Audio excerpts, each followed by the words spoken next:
Magandang umaga po sa inyo lahat. Tayo muna po ay magsitayo para sa ating pambungad na panalangin.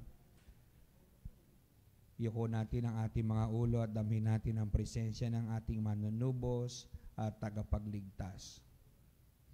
Sa ngalan ng Ama at ng Anak at ng Espiritu Santo, Amen. O dakilang Diyos na makapangyarihan sa lahat, Diyos sa bukal ng buhay at pag-ibig, Diyos na nagmamalasakit sa sangkatauhan, nagpupuri kami at nagpapasalamat sa araw na ito na kami ay muli mong tinipon bilang iyong sambayanang naglilingkod at nagmamahal sa iyo through our kapanalig, Radio Veritas. Nawa ang araw na ito ay magsilbing gabay at inspirasyon sa amin na lalo pang lumalim ang aming pagkakilala, pagkaunawa sa iyo. At naway dito magsimula ang aming mas malalim na debosyon at paglilingkod sa iyong mahal na bayan, lalo't higit sa mga nasa laylayan, sa mga naghihirap, naliligaw, naghihikahos, sa mga may sakit at mga nawawala ng pag-asa. Sa tulong at gabay ng iyong mahal na ina, ang mahal na Birhen ng katotohanan, nawa ay magsilbing lakas at diwa ng aming pananampalataya, ang aming pagsusumikap na makinig ng iyong salita at pagsusumikap na isabuhay ito. Ang lahat ng ito ay aming hinihiling sa ngalan ni Jesucristo na aming Diyos, magpasawalang hanggan. Amen. Sa ngalan ng Ama at ng Anak at ng Espiritu Santo. Amen. Magsiupo na po ang lahat na narito at sa mga nakikinig ay magandang umaga po sa inyong lahat.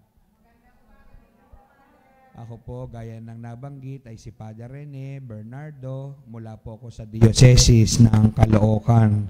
At ang aking parokya ay sa Santo Niño de Pasión, Daang Hari, Nabota City. No? Ang Santo Niño de Pasión bilang parokya ay ang kaisa-isang parokya sa buong Pilipinas, no? Na ang ninyo ay lumuluha. No?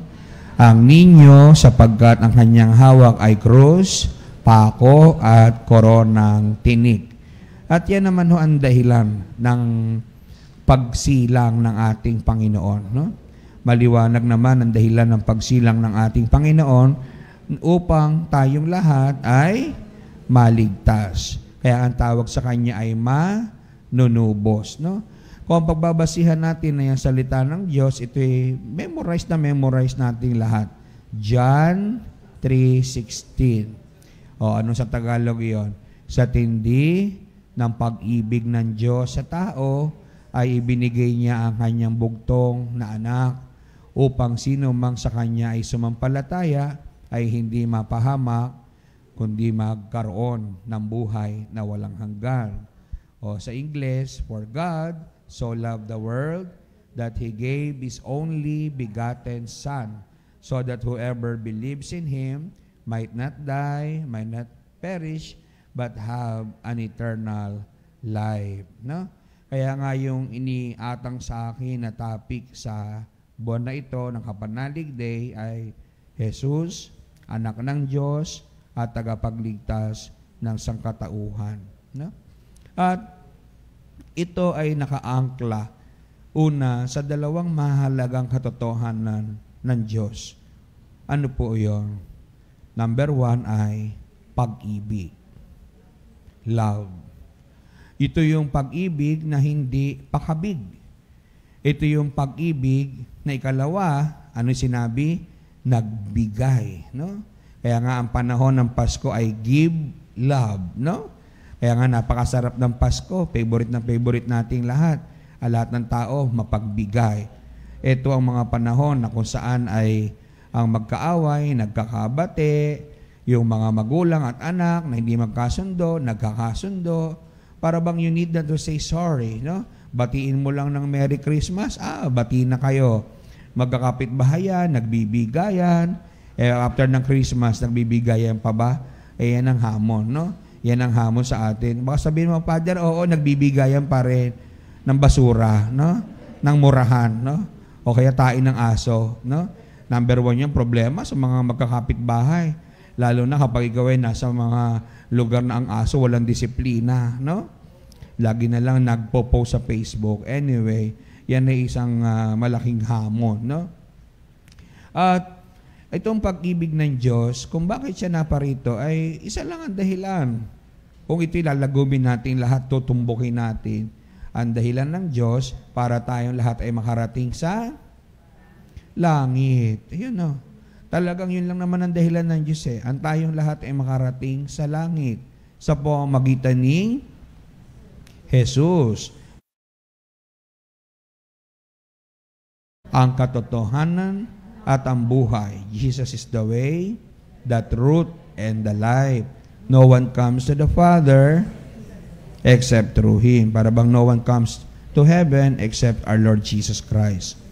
At hindi lang ito sapat na manampalataya ka kay Jesus. Ibig sabihin, sasabuhay mo si Jesus ay igagayahin natin, si Jesus ay tutularan natin, ang mga iyapak ni Jesus ay lalakaran natin. Yun yung sinasabing pagsunod kay Jesus. No? Kaya, saan ba nagsimula ang lahat? Una, ay sa ating unang mga magulang. Kaya ang ganda ng mga pagbasa kahapon. Itong mga nakaraang araw, ganda-ganda ng pagbasa. Lalo na yung simbang gabi, no? Nakabuo ba kayo ng simbang gabi? Bakit kayo bumuo ng simbang gabi? Yung iba bubuo ng simbang gabi para kay Dawan, no? Sino ba si Dawan, no? Baka naman kayo naghahangad pa mag-anak gaya ni Elizabeth, no? Sabi, mga imposible, pero posible, di ba, no? Makita natin ang pagkilos ng Diyos ay talaga namang pambihira, extraordinary. Pero inyo, si Elizabeth at Zacarias, baog at matanda. Imagine mo nga itong matatanda, senior citizen na buntis. Sige ka. Gusto nyo i-mostra ko sa inyo. Kung medyo hukot na yan, hukot na, di ba? Pero buntis, naku po, Diyos Maria Joseph. Lalo pa si Zacarias. Meron na bang mga pampagana nung araw, di ba? Sus Maria Joseph. Siguro kahit kumain nyo ng 10 balut siguro titigas lang yun pagpatay na, no? Matigas pa sa bato, no? Malabo na yata. Talagang napakalabo. Kaya tingnan nyo sabi sa Bible, nang inihayag ng Diyos sa pamamagitan ni San Gabriel Arcangel kay Mama Mary. Anong ginawa ni Maria? Right there and then, pumunta siya kina Elizabeth sa kaburulan. At anong kanyang, nung dumalaw siya kay Mama Mary, kay Elizabeth, si Mama Mary, nang marinig ni Elizabeth ang tinig ni Maria, ano nangyari? Lumundag sa tuwa at sa galak ang bata, at hindi lang ang bata, kahit si Elizabeth. Bakit? Siguro sabi niya, naku, yes, may tutulong sa akin. 6 months buntis. O kayo nagbuntis, ano pakiramdam ng 6 months? Naku, nangangalay ka na yan. Mabigat-bigat na yan. Lalo pa kung senior citizen ka. Baka pag tinawag mo si Zacarias, Zacarias, halika nga rito. Sandali. Baka kung maglakad si Zacarias, hindi na nga makatakbo si Zacarias. Di ba? Sarap sana i-mostra. Bawal akong lumayas kasi baka mawala ako sa screen. Birahin mo si Zacarias, siguro pagtatawagin ni Elizabeth, ang hakbang ng 95. O, paano pa hakbang nun? Di ba? Parang napakahirap. Birahin mo, siyempre, manganganak. Pagiging manganganak, ano ihanda mo? Marami-rami. O, lampen, gunting. Betadine, maghanap ka ng dahon ng bayabas, di ba? Panglanggas, planggana, o ano pa, telmos, di ba? Maraming ihanda. Kaya tuwang-tuwa si Elizabeth nang dumating at si Maria ay dumalaw. Kaya minsan pa nagbabasa tayo ng Bible, kailangan pumasok tayo sa eksena. Amen? Hindi mo lang siya basahin na, ay, dumalaw, lumundag tuwa. Ay, bakit? Di ba? Isabihin, may dahilan. May malalim na dahilan. At yun yan, very human. Very human. Si Mama Mary, ilang buwan nag-stay kina Elizabeth?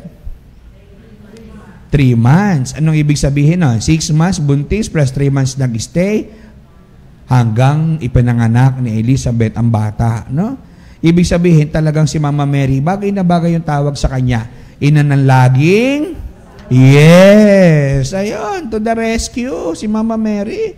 Sumaklolo, ang ganda ng puso ni Maria. No?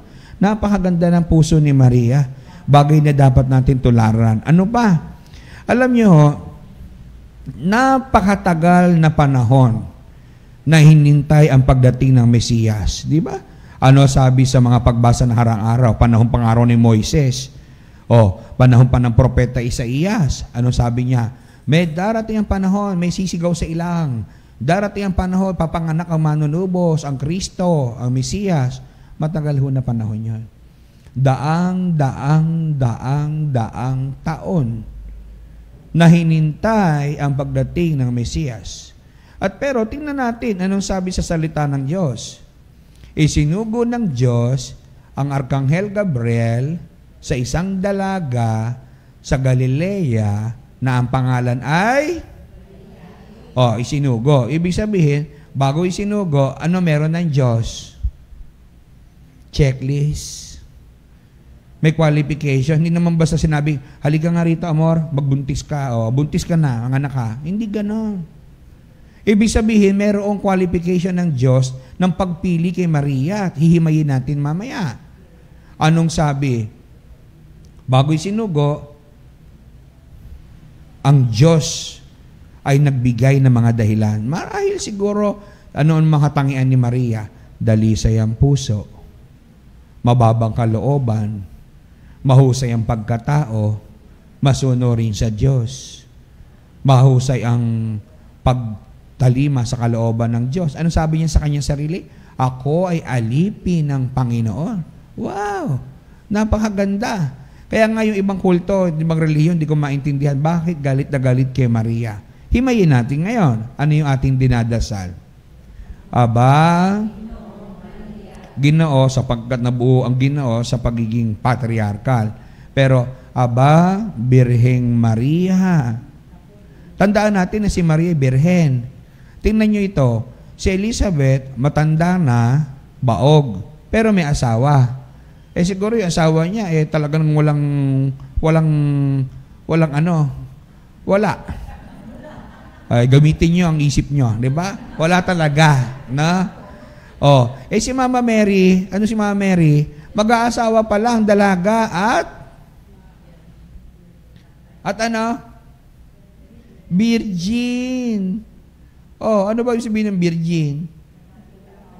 Kayo ba virgin pa? Nako, natawa kayo. Kasi baka naman kayo magsabi ng oo, puro sinungaling. Kasi nasa himpilan tayo ng katotohanan, di ba? Ibig sabihin, virgin. Lalo sa kanilang konteksto, ang babae ay hindi pwede hawakan. Ang babae ay hindi pwedeng galawin. Punishable by death. Amen? Babatuhin ka hanggang mamatay. Babaeng nangalo niya, bawal sa kanila. Pero si Mama Mary, virgin. At kung si Elizabeth at si Zacarias ay senior citizen, si Mama Mary ay teenager. Sabi ng ibang mga theologian, expert, 14 to 16. No? Kasi bulan. Pero tingnan mo, no? Yung puso ni Maria, napakaganda. Sabi ng Arkanghel Gabriel, Aba, Birhing Maria, napupuno ka ng grasya, ang Panginoong Diyos ay, ayun, himayin natin yun. Si Maria ay napupuno ng dahilan upang ang Diyos ay, ayun, sumasa kanya. Dahil sumasa sa kanya ang Diyos, punong-puno siya ng grasya. Ano ba mga katangian ng tao ay punong-puno ng Diyos? Mapagpakumbaba, mapagmahal, maunawain. Tingnan mo yung taong hindi napupuno ng Diyos. Ang resulta na grasya. Di ba? Subukan mo yung taong saksakan ng yabang. Blum, blum, blum. Yabang? Ayun ba nasa kanya ba Diyos? Sabi ganun kayabang? Ayun, sumemplang. Ang tawag doon, na disgrasya. Di ba? Kung ikaw ay tao walang takot sa Diyos, arya ka ng arya, hindi pa kayo kasal. nagtali kayo. Na-disgrasya. Lumobot yan. Na-disgrasya na.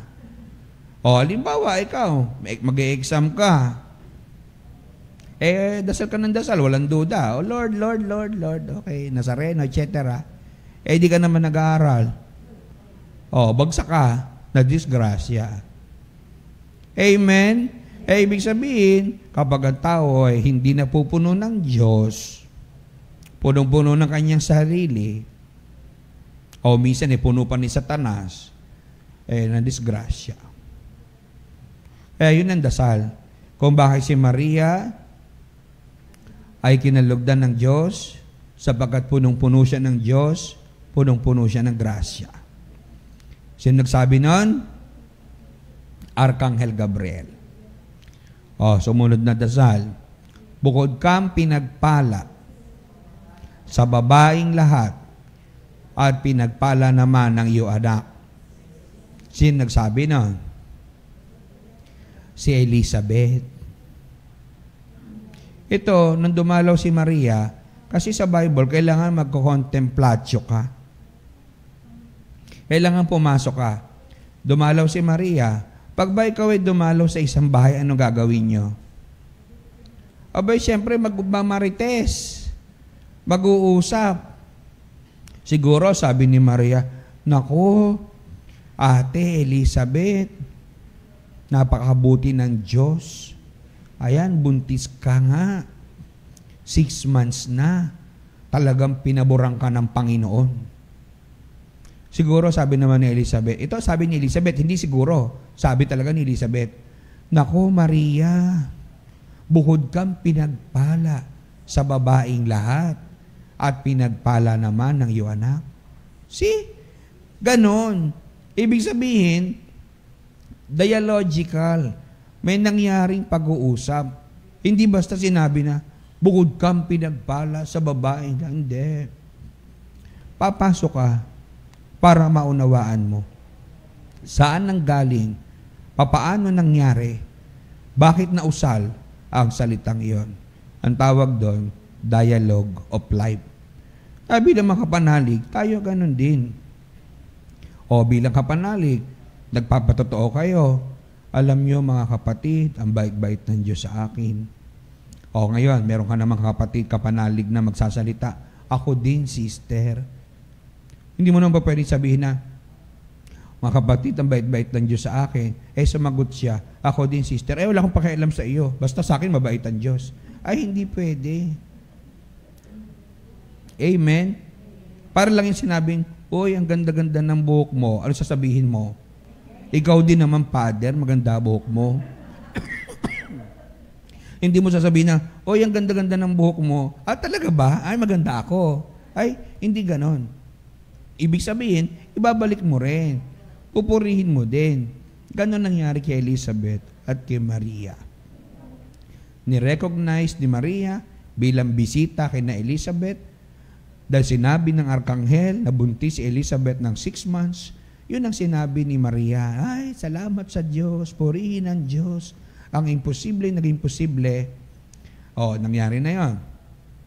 Ikalawa, bakit din nagpunta si Maria kay na Elizabeth? Sa tingin ninyo, bakit? Ang makakasagot, may libreng chocolate. Sana all. 1, 2. Wala na talaga.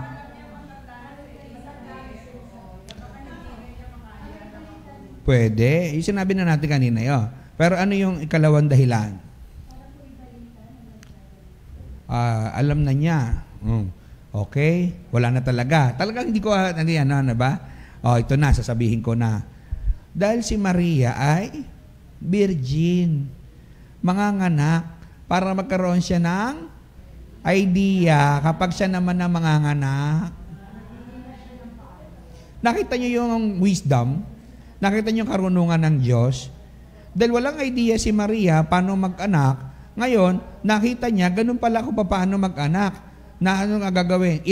Push! 1, 2, 3. Push! Tingnan niyo ito. Si Jose At si Maria ay galing sa Nazaret, Galilea. Amen? At sila'y pupunta para magpatala. Saan? Sa Judea, sa Bethlehem. Di ba? Dahil taga doon sino? Si Jose. Ay inabutan ng panganganak. Meron bang binanggit sa Bible na habang naglalakbay si Maria at si Jose, may kasama sila kamadrona? Wala. Sino nagbigay ng idea kay Maria ng panganganak? Yung kanyang experience sa pagkakasaksi niya kay Elizabeth. Amen? At sino nagsilbing kanyang kamadrona? Si Jose. Nakita ni Maria ano-ano mga dapat ihanda. Planggana. Dapat tayo, papasok tayo sa, ang Diyos ay taong totoo. Humanity. Di ba? The humanity of Jesus. Talagang totoong tao, dumaan sa pagiging tao. Hindi naman po pwede dahil si Diyos at totoo, lahat ay favored. Hindi ganon. Talagang dumaan sa hirap at sakit. Pinutol ang pusod, nilagyan ng kung anong dapat ilagay na gamot, etc. Inihanda ang dapat ihanda. Di ba? Kaya sabi pa nga ng ilang mga nag-analysis dyan, yung mga expert. Bakit daw sa dinami-dami ng pagkapakitaan ng mga anghel mga pastol? Bakit? Sa palagay ninyo, bakit? Una, tingnan natin ang konteksto. Ang mga pastol ay ang pinakahamak sa lahat ng hamak na hanap buhay sa panahon ng ating Panginoon. Lalo tigit sa mata ng mga pariseo. Sapagkat sa kanila, dahil sila, ano ba ito mga pastol? Nag-aalaga dahil amoy hayop. At sila ay mga mababantot, di ba? At itong mga mababantot na ito, mababahong ito ay makasalanan, marumi. Pero tingnan mo pagkilos ng Diyos, na sa mata ng tao, itong maruruming ito ay siyang pinagpakitaan ng mga anghel at pinaghayagan ng sabi? Papuri sa Diyos at sa lupa at sa mga taong sino kinalugdan ng Diyos? Ay di yung mga hamak na mga pastol. At anong sinabi ng anghel? Naroroon ang bata nakabalot sa lampin. Sa palagay ninyo kung yan ay dadalaw sa Panginoon, anong kanilang gagawin? Kung ikaw ay pastol, abay siyempre, magdadala ka ng regalo. Anong dadalhin ng regalo? Alam ka, magdala ka ng karne na gagawing steak. Hindi iyon. Kung mayroong bagong panganak, anong dadalhin mong regalo? Fresh milk, di ba? Hinang-hina si Maria, kakapanganak pala. Ikaw nga manganak, subukan mo nga. Ikaw manganak, mapasuso ka. Anong pakiramdam mo? Lakas mo? Ay, hindi Pag siniswerte-swerte ka, nabumbit ka ng hangin, masusuban ka pa dyan. Kaya kailangan mo ng binodikina. Di ba? Binukulapo. Yes, kailangan natin pumasok sa ganung eksena. Kung meron mga pastol at sila ay nagpapastol ng mga dumalagang lamb, etc., ay syempre, naroroon, may ipinanganak. Maggaganyan muna yan ng gatas. Ilalagay sa Jose, dadalhin daw doon sa may ambatay di ba? Kaya napakaganda. Makita mo yung pagkilos ng Diyos. At sino pa dumalaw? Di ba 3 haring mago? Kaya lang itong mga to, ang dala ginto, mira, kamanyang. Di ba? Mga simboliko. Pero tayo makikita mo, may nagregalo ng ganyan, may nagregalo ng ganon. Sabihin, God will make a way. Ang hirap-hirap ng pagyakap ng Diyos sa tao. Doon siya pinanganak sa Sabsaban. Sabsaban alam mo, ganda-ganda lang ng Belen. Gusto niyo bang tumira sa Belen? Ako. Galing na kami sa hirap Noong araw, sa tabi lang kami ng kulungan ng baboy ng hatira. Mabantot, mabaho. Di ba? Hindi kaaya-aya. Lalo Belen, ang dayami, kati-kati sa balat niyan. Yang Belen, nandyan ang tae ng hayop, bahay ng hayop, tirahan ng hayop, di ba? Kainan ng hayop, sabsaban. Eh, siyempre, magsabsaban. Doon nga, sabsab, kaya nga sumasabsab eh. Doon nilalagay yung mga pulot, di ba? Lalo kung baka. Siyempre, di man nilalagyan ng baka ng lagmaw. Pero still, marami yan. Pero pinili ng Diyos sapagkat siya ay sumisimbolo sa ating karumihan. 2,023 taon na nakalilipas, no? Hanggang ngayon. Plus 33 years nang ang Panginoon ay mabuhay sa lupa. Siya'y sinisilang sa ating puso. Na marumi, mabaho, di kaaya-aya. Kaya dito tayo papasok. Introduction pa lang yon.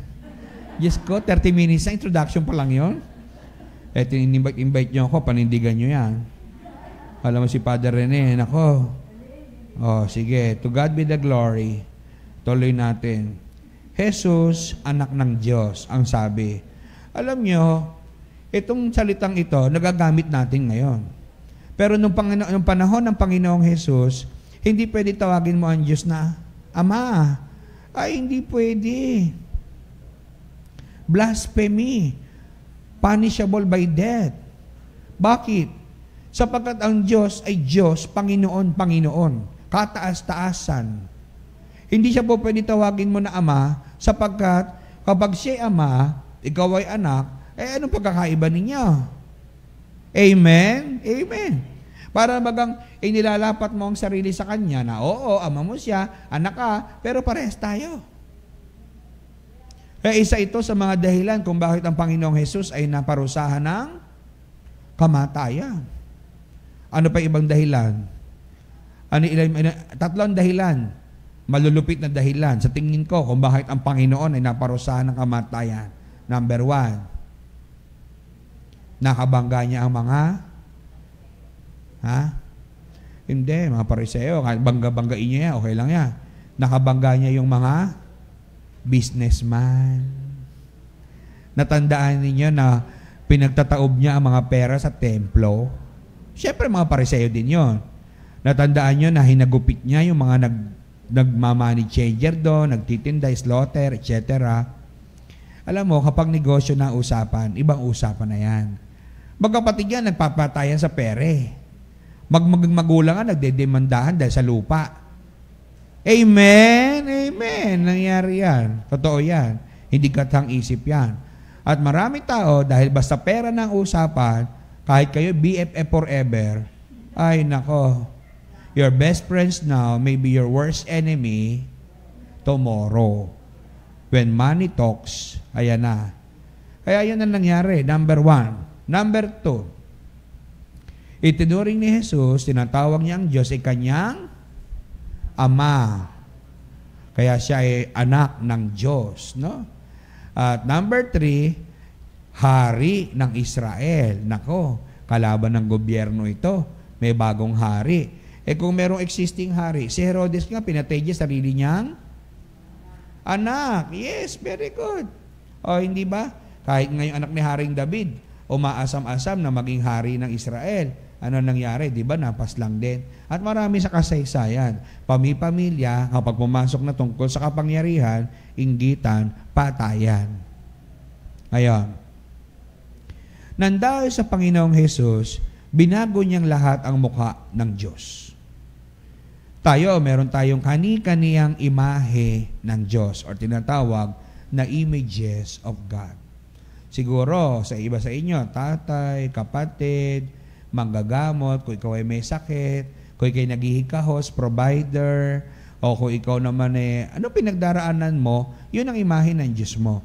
Pero si Jesus, binigyan niya tayo ng imahe ng Diyos at tinuruan pa niya tayo ng isang panalangin na talaga namang magpapatibay sa atin sa ugnayan sa Diyos. Ano yon? Our Father. Abba. Ama namin. Ano ang pinakamahalaga sa panalangin Ama namin? Yung pagsimula ng salita, Ama. Bakit? Sapagkat that is relational. Relationship. It builds relationship. Amen? Nakita na natin na Ang Diyos ay hindi lang siya Diyos, siya ay ating Ama. At kapag sinabing Ama natin ng Diyos, ang Ama, ang magulang, ano ba ang sinisimbolo ng Ama? Ang Ama ang haligi ng... Ayun. Ang Ama ay good protector, provider, lahat-lahatin mo na. At walang pangarap ang Ama kung hindi makapag-provide ng silong sa kanyang anak. Kung ang Diyos ay ating Ama at tayo kanyang anak, ano pangarap ng Diyos? Sabi na natin kanina, makarating tayong lahat sa silong ng langit. Kaya ang Diyos ay hindi lang Diyos o Panginoon, siya ay ating Ama. Kaya si Jesus, ano nangyari sa pagbibinyag? Ayan, babasahin natin yan ngayon, bukas, mga pagbasa ng pagpapakita sa Panginoon, etc. Pagbibinyag sa Kanya. Nagsalita, di ba? Bumaba ang kalapati, ang Espiritu Santo sa anyo ng kalapati, at meron nagsalita. Ang tinig na unang persona, ang Ama, anong kanyang sabi? Ito, ang aking anak, na lubos kong kinalulugdan, pakinggan ninyo siya. At dahil doon, ano nangyari sa atin? Kung si Juan ay nagbabautismo sa tubig, si Jesus ay nagbabautismo sa Espiritu at katotohanan. Sa apoy at Espiritu ng katotohanan. At sino yon ngayon? 2023, 4 na taon na nakalilipas. Sino nakaka-receive nun? Tayong lahat. Sa bisa ng ating binyag. Di ba? Kaya nga yan, pag nabinyagan ka na, hindi na uulitin. Hindi na yan mabubura kahit kailan. Indelible na yan. Wala na makabubura. Kahit ikaw ay sumapi pa sa kung ano-anong kulto, lumublob ka sa swimming pool, lumangoy ka sa pusod ng Pacific Ocean, di ba? Wala na. Dahil yan ay naibuhos na sa iyo, hindi na yan mabubura kahit pa ng kung sino pa, hindi na. At mahalaga yon sapagkat ang Espiritu Santo ay ini-intensify sa buhay mo. Father, noon ho ba kami ipinanganak ay wala pa Espiritu Santo? Hindi ho. Tandaan natin kung bakit tayo nabubuhay dahil sa hininga ng Diyos. Amen? Sa aklat ng Genesis. At yung hininga na yun ng Diyos, ang tawag doon ay ruwa o Espiritu. Meron ba dito nilikha sa Espiritu ng kabayo? Taas ang kamay. O Espiritu ng aso, Shih Tzu. Meron ba? Wala. Lahat tayo ay dahil sa hininga, Espiritu ng Diyos. Kaya nga ang binyag sa atin, mga Katoliko, Romano, binibigay as early as sanggol. Na doon pa lang ay naroroon na ang Diyos. At yung pagtatanda na, ginagawa natin, confirmation, mga iba-ibang sacraments, etc., etc. Naman itong mga ito. Mareremata. Maiilit na yan. Kaya sa lupa, di ba? Pag narematay na yan, kahit yan precious pa sa iyo, wala na. My precious, di ba? Sabi doon sa Lord of the Rings, makasalanan.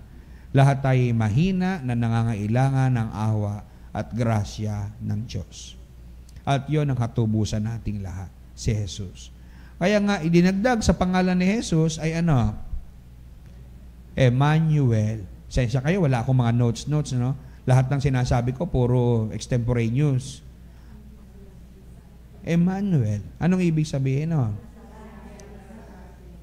Kasama natin ng Diyos. Saan? Sa luneta? Saan natin siya kasama? Sa hirap at ginhawa, sa lungkot at saya, sa kalakasan at kahinaan, kasama natin ang Diyos. Hindi lang till death, kasi sa pagkasal, till death do us part, naghiwalay na sila. Diba? Kaya pag naghiwalay na, sasabihin ng byuda, yes! Tagal kita hinintay, mamatay. Joke lang. Joke lang. Pero di ba pag mahal na mahal mo ay mamamatay. Pero pag nag-aaway kayo, naku, mamatay ka ng hayop ka. Mga mag-asawa, narinig ko yan sa mga awayan sa mga barangay, no? Diyos ko, bakit ba naman naging hayop tong mister mo? O misis mo? Kung hayop ka, hayop, nasan kayo? Manila Zoo. Ginawa niyo yung bahay ninyo. Buti nga hayop. Minsan narinig ko, demonyo. Demonyo ka, demonyo ka. Naku po, parehong demonyo, nasan sila? Di impyerno. Kaya sasabi, impyerno ang buhay ito. Di ba? Maraming ganyan, Diyos ko. Pupunta ka minsan sa area. Minsan nagpupunta ako, hindi naman ako nakapampare. Simple lang, yung naka-t-shirt lang ng puti. Naku, hindi ba nakilala? At di ko naman ugaling magpakilala. Daw minsan may nakakilala. Dadaan ka dyan, ako, nagbabalibaga ng planggana. Nagmumurahan, no? Nakakalungkot. Kasi bakit mga taong ganyan, ha? Hindi nakikita yung ganda ng buhay. Amen? Kaya ang Diyos ay sumasa atin. At ang pagsasa atin ng Diyos, mahalagang makita natin, merong dahilan. Kaya nga, dali lang.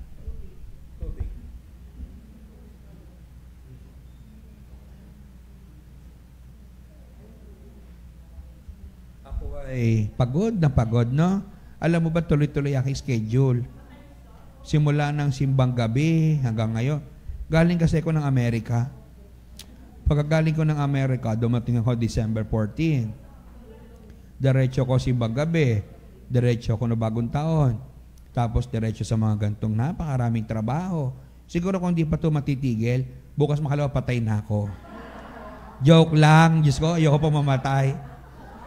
Sabi nyo, swerte naman namin, bago namatay si Father, nagbigay pa ng talk, no? Sabi siguro niya, siguro si Father gusto niya na makita si Lord. Di ba, ganun naman tayo. Sino gusto pumunta ng langit? Sino gusto pumunta na ngayon? Mauna ka na, Father, di ba? Bilis-bilisan mo na makauwi na kami. Totoo yun.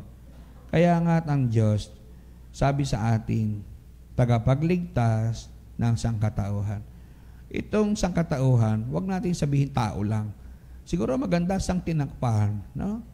Kaya tignan mo, minsan ang sangkatauhan, mga abuso sa kalikasan, no? Kasi masyadong entitled yung pagiging tao. Tayo, bakit ba naman masarap maging tao? Sapagkat tayo nilikha ng Diyos base sa kanyang wangis.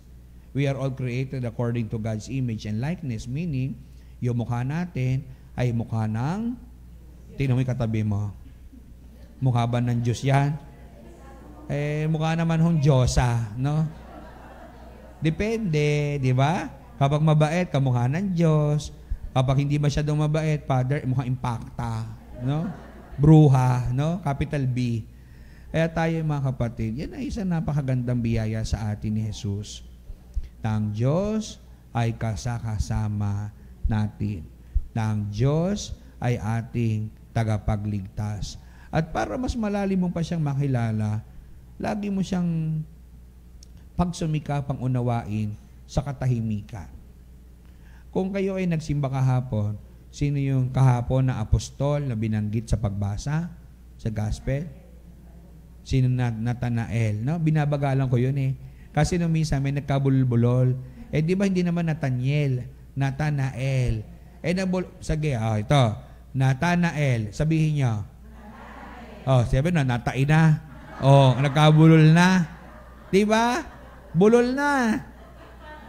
Ulitin natin. Nathanael, ha? Mabilis, 3 beses. Nathanael. Di ba? Nakakabulol. Nathanael. Kaya ako binabagalan ko. Nathanael. Sino si Nathanael?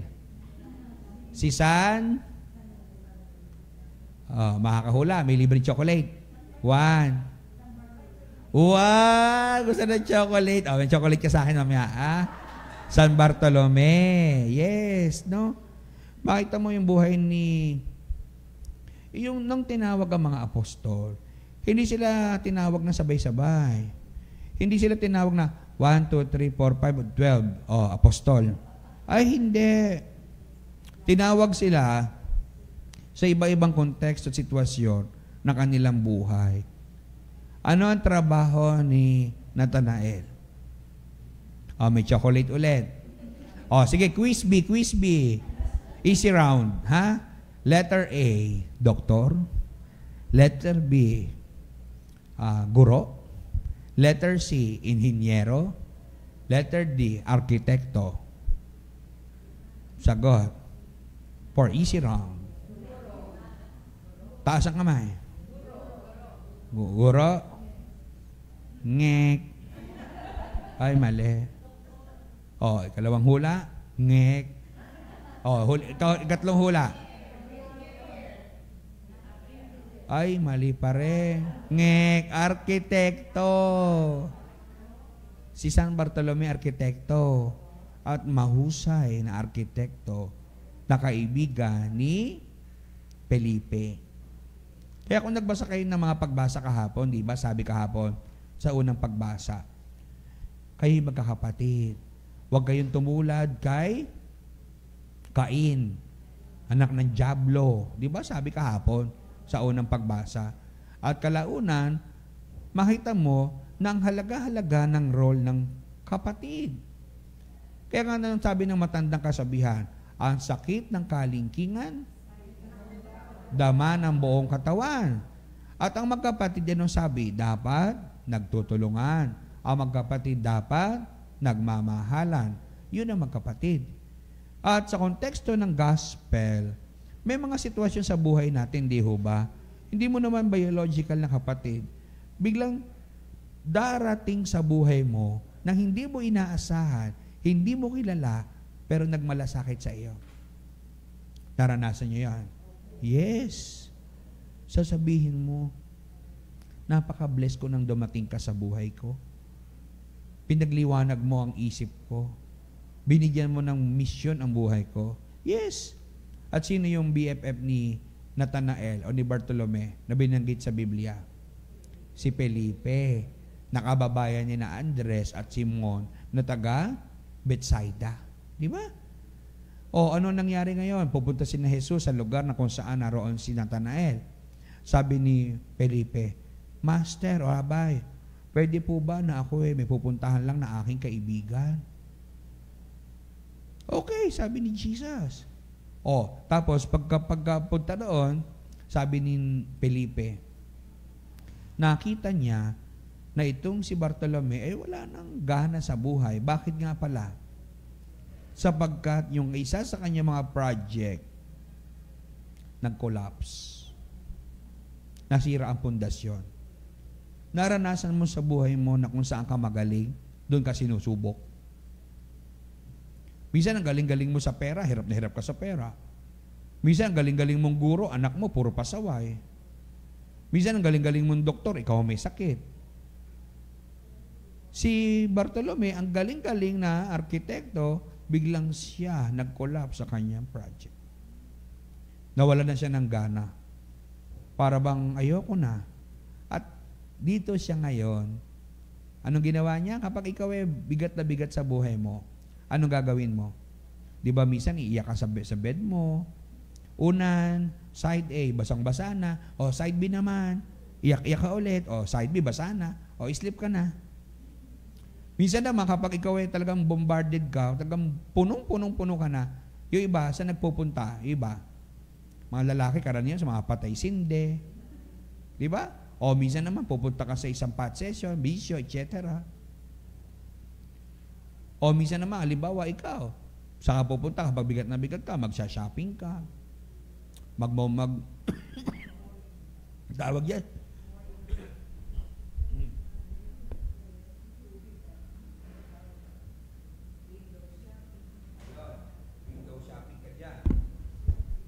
Tapos, itong si Felipe, si Nathanael, saan nagpunta? Binanggit sa Bible? Sa ilalim ng puno ng igos. Sa palagay mo, yung taong bigat na bigat sa buhay, anong gagawin sa ilalim ng puno? Magbibilang ng dahon? Hindi, yung pinaka talagang worst. Ayun. See? Sino gumawa niya sa Bible? Judas Iscariote. Alam ba si Judas Iscariote ay napakagaling sa pera? Pero yung pera din, nag-imit siya para masira siya. Ipinagkanulo niya ang Panginoon sa 30 pirasong pilak. At habang si Natanael ay nasa ilalim ng puno ng igos, anong kanyang ginawa? Dala niya ang blueprint ng kanyang, di ba blueprint? Arkitekto, may mga blueprint yan. Ang kanyang mga projects at ang kanyang concern, nasaan ka, Panginoon? Naranasan niyo sa buhay niyo nagtanong na, Diyos, nasaan ka? Bakit hindi kita maramdaman? Kinanta nga ni Gary B, natutulog ba ang Diyos? O, nasaan ka? Sa panahon na kailangan kita. Sinunog ni Bartolome ang kanyang blueprint. Iyak ng iyak. Later on, umuwi na ng bahay niya at doon siya nakita ni Felipe.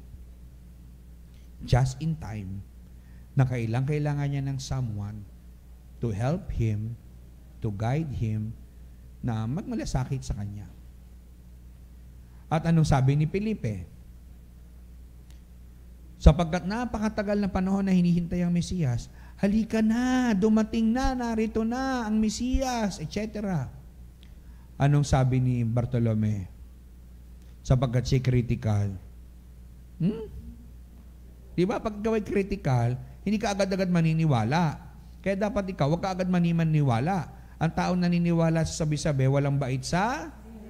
Ayun. Si Bartolome, tinahot niya. O talaga, taga saan? Anong sagot ni Felipe?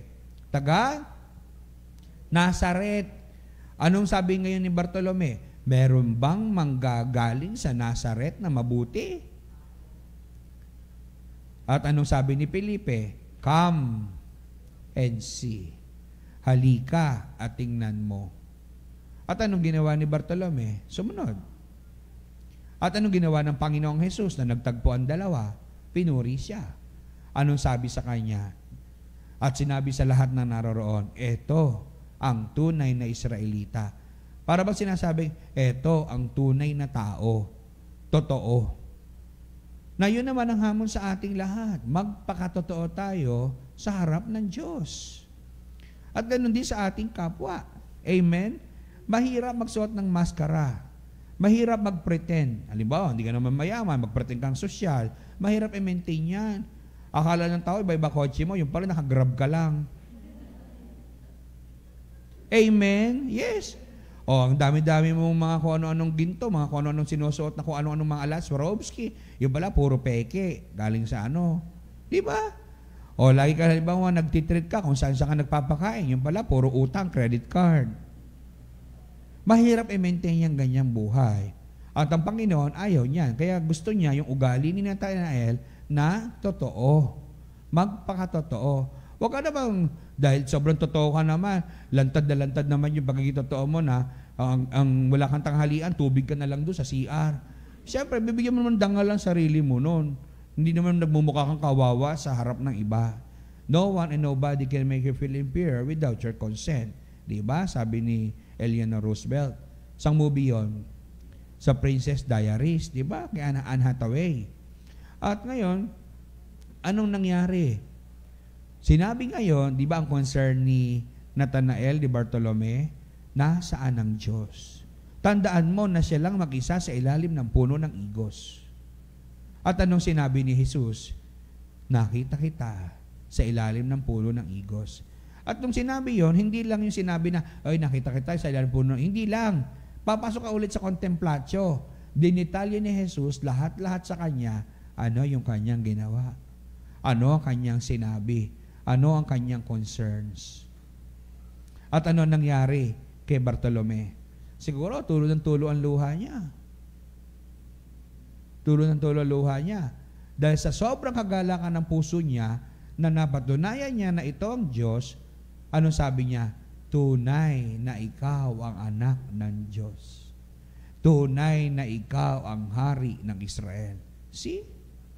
Kaya tayo minsan sa buhay natin, mararanasan din natin yung ganong sitwasyon. Kaya mas masarap magpatotoo kasi naranasan mo ang Diyos. Amen? Hindi lang siya isang konsepto ng iyong isip na ginagawa mo yung critical thinking, na masyadong puro utak mo gumagana. Pero pag naranasan mo ang Diyos, kaya nga may mga nagte-testimony sa harap mga ang tawag natin, yun. Kaya mo pinagpapatotoo dahil mabuti ang Diyos naranasan mo. Hindi ka magpapatotoo sa harap, hindi mo sasabi, ipaiyak-iyak at mangiti-ngiti sa harap kung hindi mo tunay na naranasan ang Diyos. Sino pa magandang halimbawa natin na pag-usapan? Si San Jose. And by the way, si San Bartolome ay patron ng mga may depression. No? Depression. Sino pa yung isa? Prophet. Elijah. No? Prophet Elijah. Ang Prophet Elijah, bago tayo pumunta kay San Jose, matindi rin yung pinagdaanan ng Prophet Elijah kay Queen. Sinong Queen? Meron ng isang chocolate doon. Sino pa ikalawa? Wala nang magano. Queen, panahon ng Prophet Elijah, si Queen, lumalangoy sa dagat. Sinabi ko na. Si Rena. Wala talaga. Si Jezebel. Ang reyna Jezebel. Di ba? Queen Jezebel. Malupit na reyna ito. Talagang pinagpapatay niya lahat ng mga propeta. At sino na lang ang natitira? Si Elijah. At si Elijah, talagang totally devastated na siya. Gutom na gutom, pagod na pagod, nagtatago. Saan siya napunta? Na ito'y sikat na sikat. Bago pa sumikat ang mahal na birhen na nag-aparisyon dyan. Sino yung sikat na nagpunta doon? Sa bundok ng Carmelo, no? Sa Mount Carmel. Sino nagtago doon sa isang kuweba sa Mount Carmel? Si Prophet Elijah. Gutom na gutom siya, nagtago siya sa kuweba ng Carmelo. Paano siya kumain? Sino nagdala ng pagkain sa kanya? Ibon. No? Ibon. Tingnan mo ang Panginoon, walang imposible sa kanya. Pinadalan siya ng cookies sa pamamagitan ng ibon. O kaya malupit sa hayop, di ba? San Roque, pinadala ng aso, no? O kaya bisa mga bagay na imposible, pero posible. Si St. Francis of Assisi, kausap nga niya mga hayop, di ba? Kaya ang sangkatauhan, hindi lang sangkatauhan, sangtinakpan, di ba? Napakahalaga niyon. Ang Panginoon ay manunubos ng sangtinakpan. Ngayon, si Jose, maganda rin ang pagkatao ni Jose. Naku, isang oras sa pala ko. Bibilisin ko na lang. Si San Jose, nakita natin kung gaano niya kamahal si Maria. Amen? Mahal na mahal niya si Maria. Pero anong mararamdaman mo kung itong babaeng mahal na mahal mo, matuklasan mo na may laman ang tiyan? Tandaan natin na sila ay nasa betrothal stage. Pag sinabi sa betrothal, anong Tagalog sa betrothal? Nakatakdang ikasal. Halimbawa, ikakasal tayo ng January 7, 2025. Ang betrothal stage magsisimula ng January 7, 2024. At anong oobserbahan sa betrothal year or stage? Ang paryentes ng lalaki at ang buong pamayanan oobserbahan sino? Ang babae. Very good. Anong oobserbahan sa babae? Ang tiyan. Na kung lolobo. At kapag yan ay lumobo, ayari ka. Papatayin ka. Punishable by death. Ibig sabihin, ikaw ay nangalunya. At yun nangyari kay Maria. At yun ang nangyari kay Jose. Mahal na mahal ni Jose si Maria. Ano sabi niya? Ayaw dyan saktan si Maria. Gagawin niya ay iiwan ng lihim. Para bang, sige, given na nandiyan, pero huwag kang mag-alala, panagutan ko yan, pero later on, iiwan kita ng lihim. Parang siya na lang ang tatakas. Palalabasin na siya irresponsableng ama. Iniwan ang mag-ina. Di ba gawin ka ganon? May mga ganong istorya. Di ba kahit sa panahon natin may ganyang istorya. Si yung tatay sa makabilang bahay. Di ba? Ang anak ay 20 na, iniwan pa. Joke lang. Mga 5 lang siguro, pwede. Di ba? Nangyayari. O minsan naman, nanay ang pasaway. Dami-dami ng anak. Ano pa ba si nanay? Saksakan ng asim. Di ba? Dahil mo pa, dato puti. Di ba? Ang ibig sabihin, iiwan ni Jose ng lihim. Pero anong ginawa ng anghel? Sapagkat yung sitwasyon, papasok tayo ulit. Kung ikaw si Jose na na-discover mo na may something sa iyong sa iyong minamahal, siguro si Jose, iyak ng iyak. Naranasan niyo na ba umiyak? Madalas tayo, di ba? Kapag ikaw ay iyak ng iyak, anong susunod na mangyayari?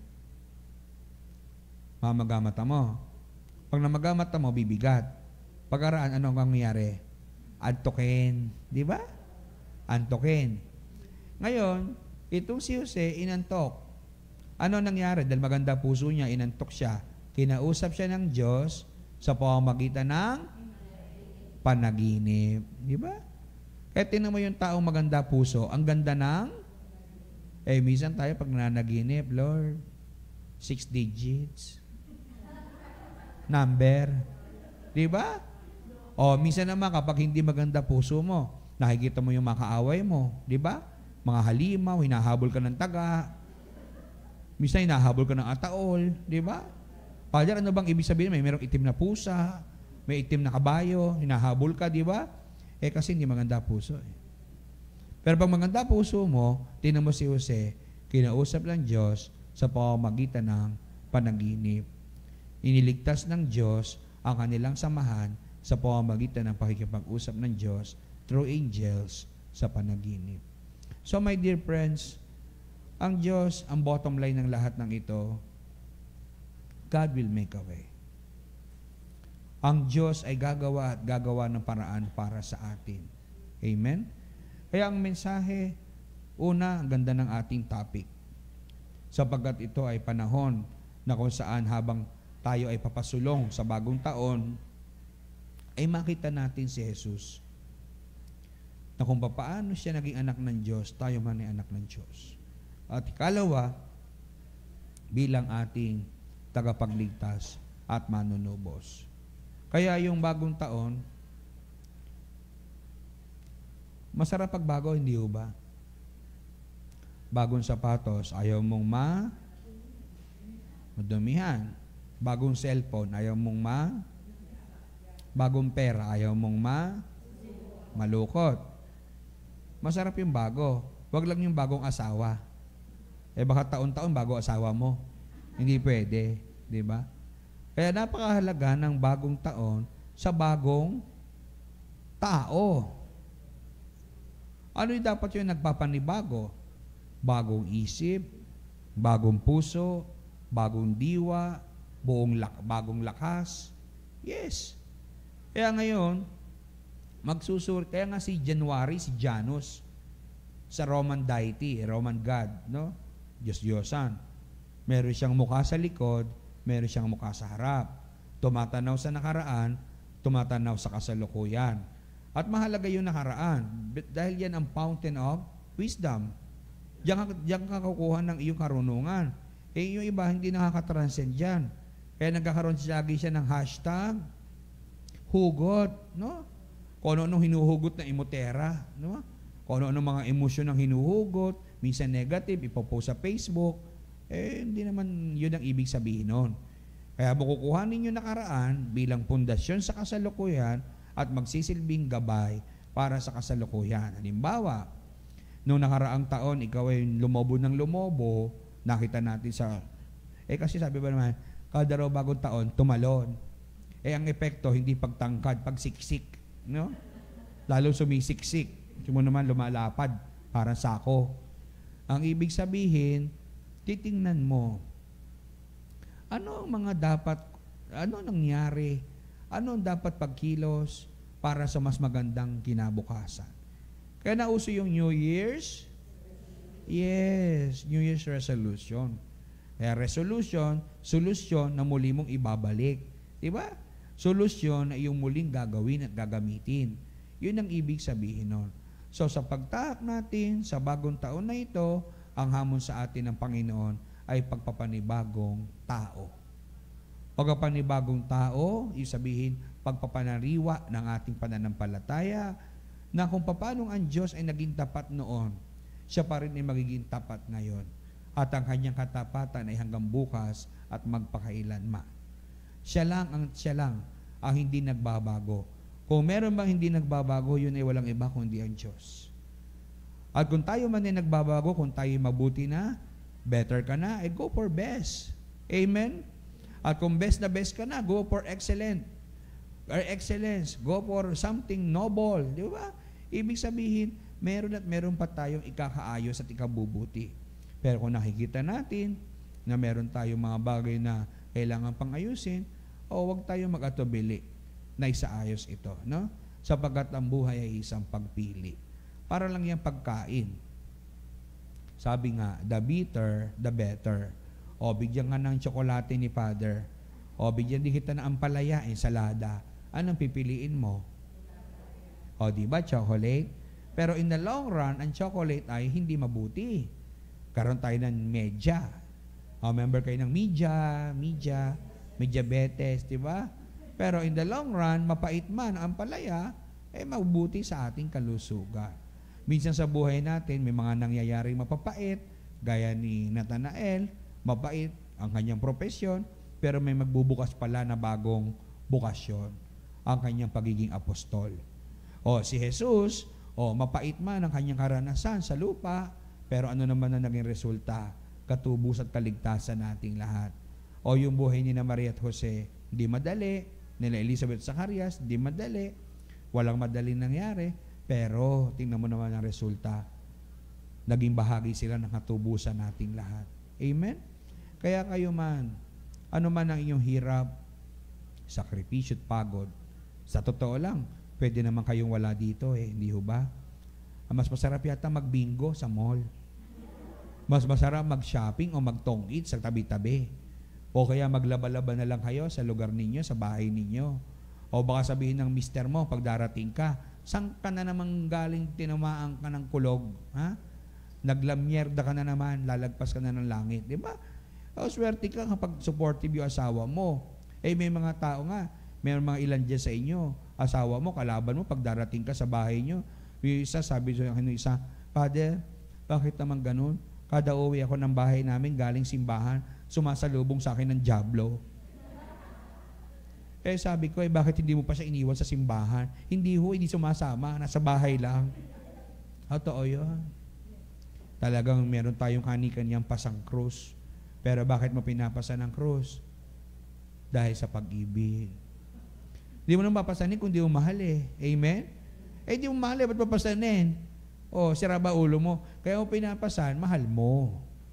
Kaya pasang krus. Ang pasang krus, hindi parusa. Pinapasan mo kasi nagmamahal ka. And let go and let God. Ipaubaya lahat sa Panginoon sapagkat ang lahat ay pansamantala lang. Nothing is permanent in this life. No? So awat na raw ako, dalagpas-lagpas na ako, so magdarasal na tayo. Magsitayo kayong lahat.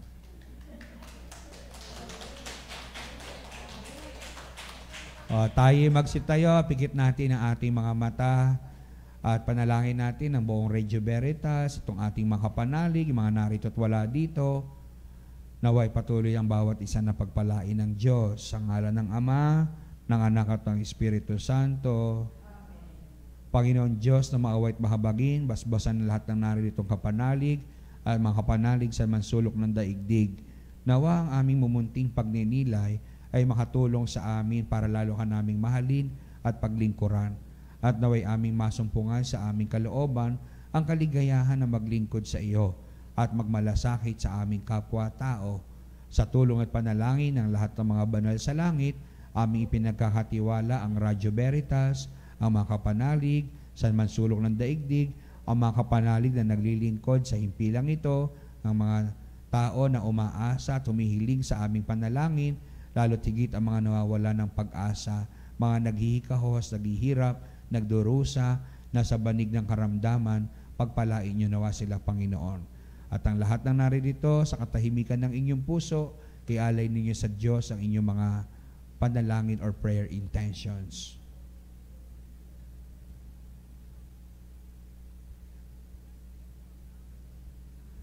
Luwalhati sa Ama, sa Anak at sa Espiritu Santo.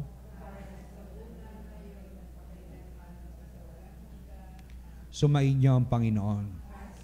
At pagpalain kayong lahat, ang inyong mga mahal sa buhay, ang inyong kalusugan at kabuhayan, na makapangyarihan at mapagmahal na Diyos, Ama, Anak at Espiritu Santo. Muli, magandang tanghali sa inyong lahat. God bless you all and Happy New Year. Salamat sa Diyos.